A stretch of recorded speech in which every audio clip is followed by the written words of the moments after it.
التبس دي انا عملتها في فرحي. شفت ميك اب ارتست مشهور قوي، هحط لكم اسمه هنا عشان مش فاكره، هو اجنبي يعني بس معرفش نسيته ايه. كان بيقول رشي السيتنج سبراي قبل الفاونديشن وبعد الفاونديشن، وبكده الميك اب هيفضل ثابت طول اليوم. انا بحب قوي بتاع ايربن ديكي، بس رجيه كويس قبل ما ترشي. هو قال كده نصا رشيه before the makeup وافتر ذا ميك اب. اهم حاجه برضو ما تنسيش انك ترطبي بشرتك قبلها كويس قوي، وتستني فتره عبال ما البشره تشرب المرطب، وبعد كده ترشي السيتنج سبراي.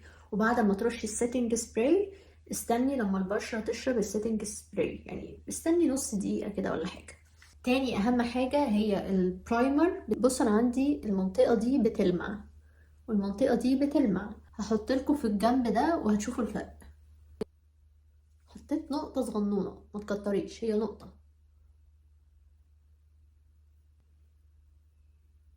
واقعدي طبطبي كده، وبرده استني نص دقيقة. ما تحطيش كل حاجة ورا بعض كده عشان الميك اب ما يبصش. استخدمي بعدها فاونديشن مناسب لنوع بشرتك ونفس درجتك بالظبط. لا تفتحي ولا تغمقي، ممكن تغمقي بس لو فتحتي هيبقى شكله كيكي كده ومغير. الفاونديشن اللي استخدمته في فرحي كان من تو فيس، درجتي فيه سنو. بصوا تو بامب كفاية قوي يعني. انا واخدة تان في الفاونديشن فاتح عليا شويه. مفيش بقى تكنيك معين لتوزيع الفاونديشن، في يقولك وزعه بالسبونج، وفي يقولك وزعه بالفرشه وبعدين الاسبونج، وفي ناس بتحب توزعه بايديها. شوفي انتي بترتاحي في ايه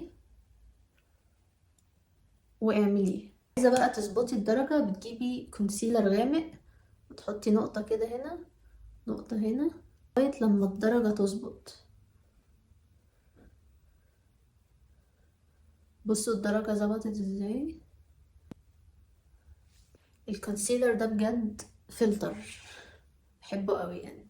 بالنسبه للكونسيلر انا استخدمت بتاع تو فيزد، وممكن تستخدمي بتاع تارت. لو عايزاه بقى يفضل ثابت طول اليوم، هما اصلا ثابتين جدا، بس لو عايزاه يبقى ثابت اكتر والكفرج بتاعته بتبقى اعلى، بتسيبيه كده متوزع لمده نص دقيقه، بعد كده توزعيه بالسبونج، هتلاقيه بعد كده بقى فول كفرج. دلوقتي انا لسه محطتش اي باودر او اي حاجه، بتجيبي السيتنج سبراي وترشي برضو على وشك كله. بعد كده بنبدأ نثبت الباودر، وبعد بقى ما بتخلصي الميك اب كله، الحواجب والاي شادو والكونتور، برضو بترشي رشة أخيرة من السيتنج سبراي. يعني من الآخر كده البيز هو المهم، السيتنج سبراي والبرايمر، برايمر محترم، بس كده، مش مهم أي حاجة تانية.